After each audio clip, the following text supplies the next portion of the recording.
Em nome do Centro Espírita Allan Kardec de Campinas, dou boas-vindas a todos e que o Mestre Jesus esteja conosco em nossos estudos de hoje.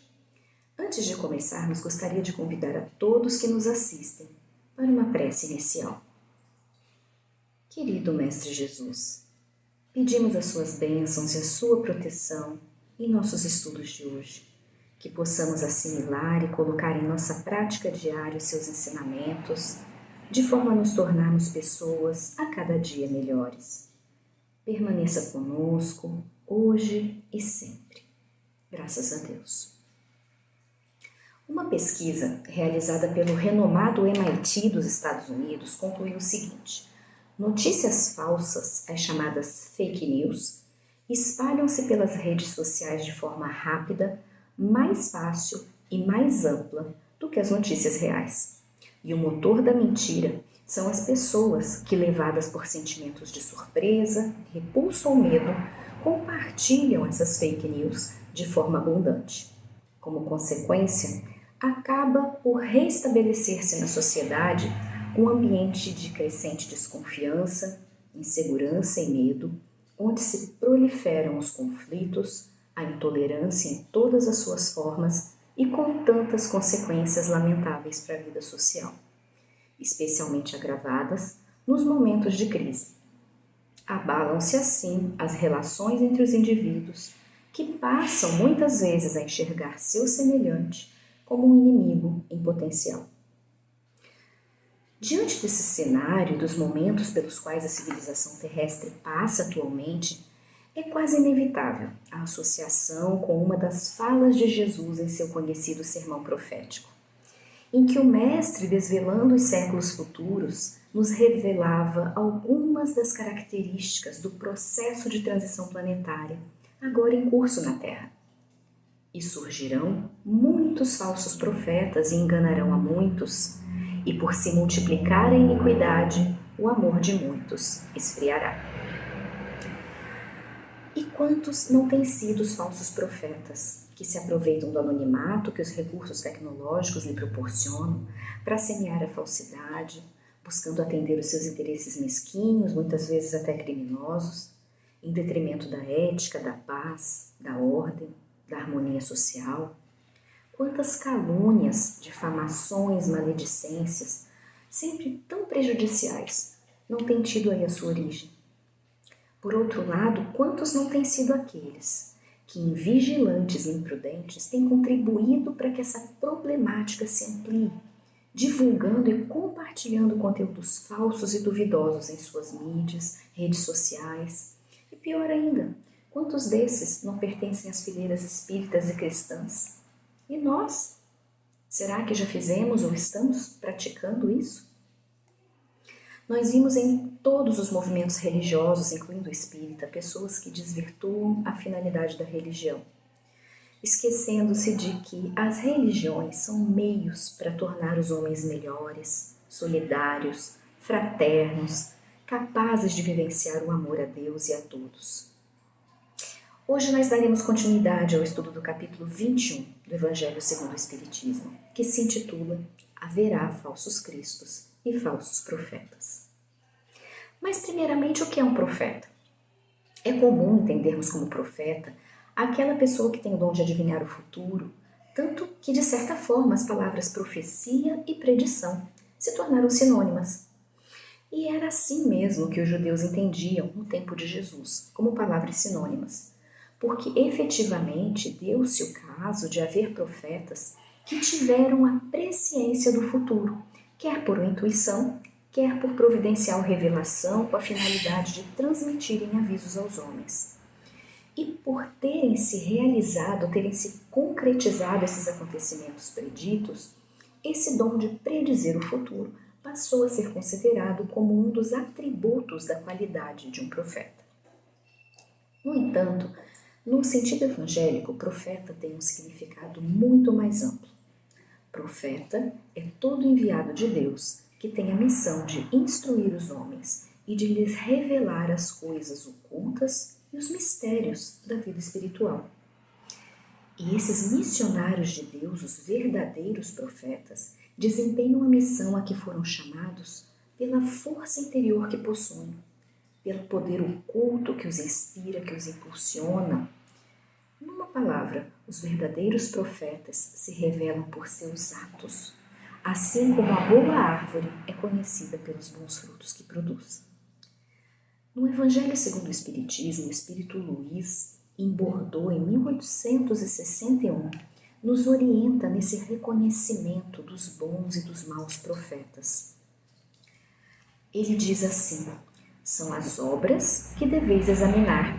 Se os que se dizem investidos de poder divino revelam sinais de uma missão de natureza elevada, isso é, se possuem no mais alto grau as virtudes cristãs e eternas da caridade, do amor, da indulgência, da bondade que concilia os corações, e se em apoio das palavras apresentam os atos, podereis então dizer: estes são realmente enviados de Deus. Levantar-se-ão falsos cristos e falsos profetas, que farão grandes prodígios e coisas de espantar, a ponto de seduzirem os próprios escolhidos. Na concepção teológica, os prodígios ou os milagres são fenômenos excepcionais, fora das leis da natureza. Ora, tendo as leis naturais sido criadas por Deus, o simples bom senso nos diz que não é possível que Deus tenha dado a falsos profetas o poder e o direito de quebrar ou desfazer as leis perfeitas e imutáveis da natureza. Mas então, o que Jesus quis dizer com falsos profetas realizarão prodígios, ou seja, milagres, que poderão enganar os próprios escolhidos? Observemos que nós, humanos, atribuímos para todo fenômeno cuja causa nós desconhecemos o status de sobrenatural, de milagroso.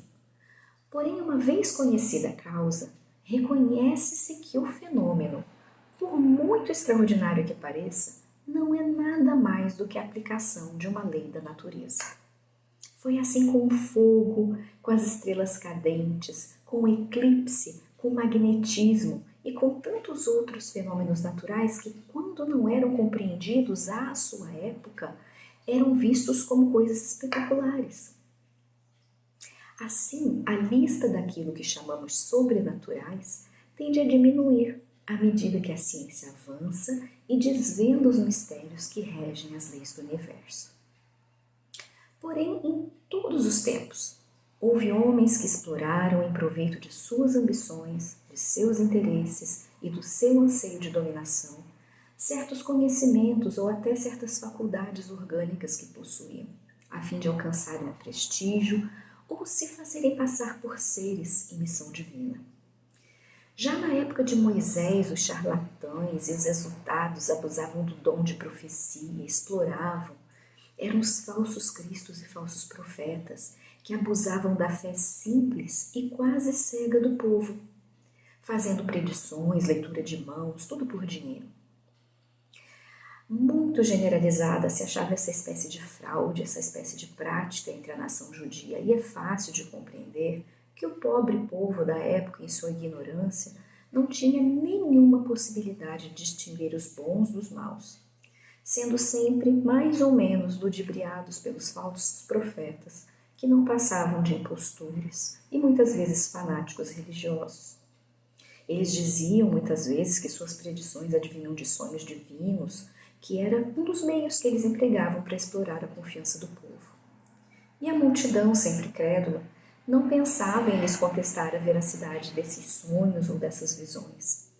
As pessoas pensavam que eles tinham um dom divino e que eram enviados de Deus, e sempre os convidavam a falar, sendo assim constantemente enganados.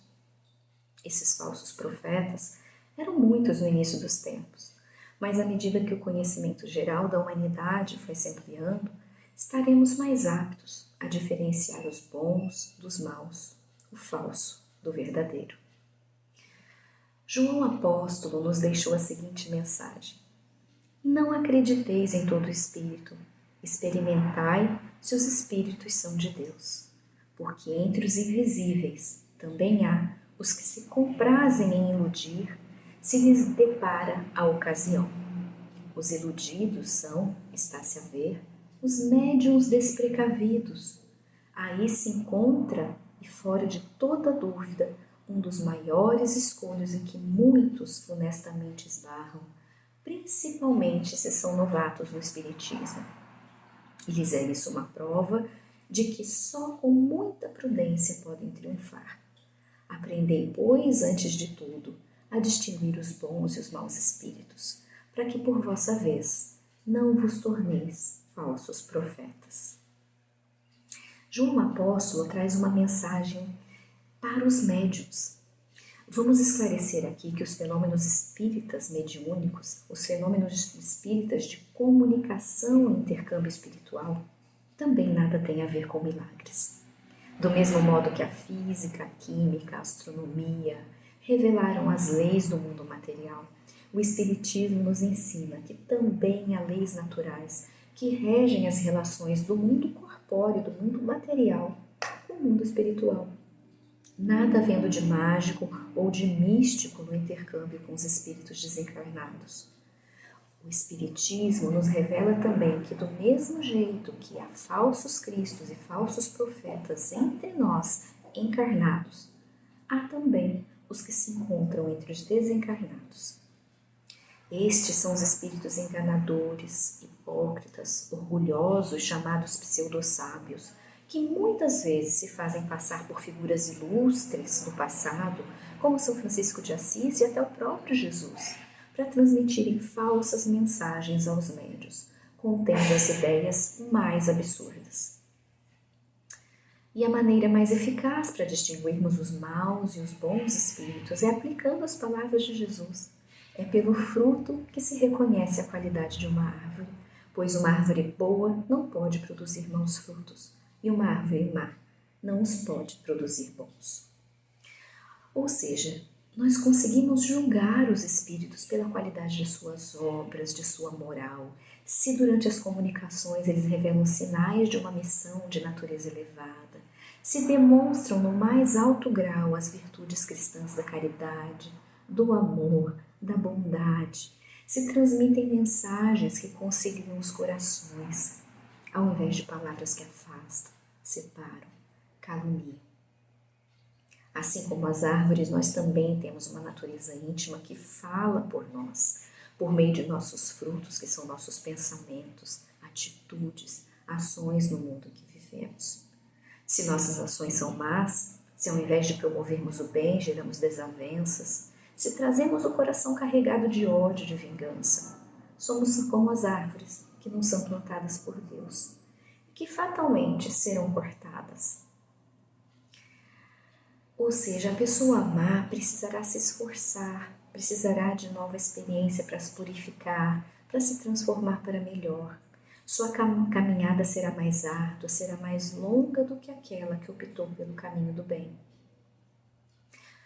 Mas se as nossas ações e pensamentos estão no bem, os resultados serão bons. Por isso nós devemos nutrir, repetir e exercitar as ações e pensamentos positivos. Sempre que nossas ações e pensamentos produzem resultados ruins, devemos orar e vigiar para mudar nossas atitudes, transformar nossa conduta. Os espíritos mais elevados, que já têm grande bagagem de vivência e sabedoria, já descobriram bem a oração como ferramenta de evolução. E enquanto esses bons espíritos semeiam a paz e a concórdia, os falsos cristos e os falsos profetas do plano espiritual se apresentam quase sempre como conselheiros que pregam a separação. São espíritos vaidosos, medíocres, que procuram impor-se a homens fracos e crédulos. São geralmente espíritos que, quando estavam encarnados, eram ávidos por poder e que, mesmo depois de desencarnados, ainda querem vítimas para tiranizar. Em geral, as comunicações mediúnicas que trazem um caráter de misticismo, de singularidade, que prescrevem cerimônias, atos extravagantes, são sempre motivos de suspeita. E para os médiuns e grupos mediúnicos despreparados e mais desavisados, grandes estragos esses espíritos enganadores podem causar, Vejam quantas mensagens nós vemos circular nas redes sociais, atribuídas muitas vezes a Chico Xavier, Bezerra de Menezes, que se analisarmos com critério, veremos ser claramente falsas, mas que circulam livremente na internet, iludindo, enganando as pessoas. Então, enquanto espíritas, sejamos cautelosos com as mensagens que passamos à frente, que disseminamos, porque enquanto bons cristãos não podemos ser nós os agentes a espalhar mensagens desses falsos profetas. O certo é que quando uma verdade de Deus tem de ser revelada aos homens, é por assim dizer comunicada instantaneamente a todos os grupos sérios que dispõem de médiuns também sérios, simultaneamente ao redor do mundo, sem exclusividade desse ou daquele médium, grupo ou lugar. Sejamos então profetas da paz, da alegria, da esperança, da educação, da verdade e do bem. Profetas de um novo tempo, de uma nova sociedade, em que a fraternidade e a caridade e o cumprimento do dever sejam realmente a base das relações entre indivíduos, entre nações. Sejamos nós os verdadeiros profetas de Deus, homens de bem, comprometidos com os nossos semelhantes, com as leis do Criador. Que o Mestre Jesus nos ampare os passos, nos abençoe em nossa caminhada, para que possamos seguir sendo árvores que dão os bons frutos, os frutos doces do amor, da caridade. Desejo a todos a paz de Cristo em seus corações. Fiquem com Deus e até o nosso próximo estudo.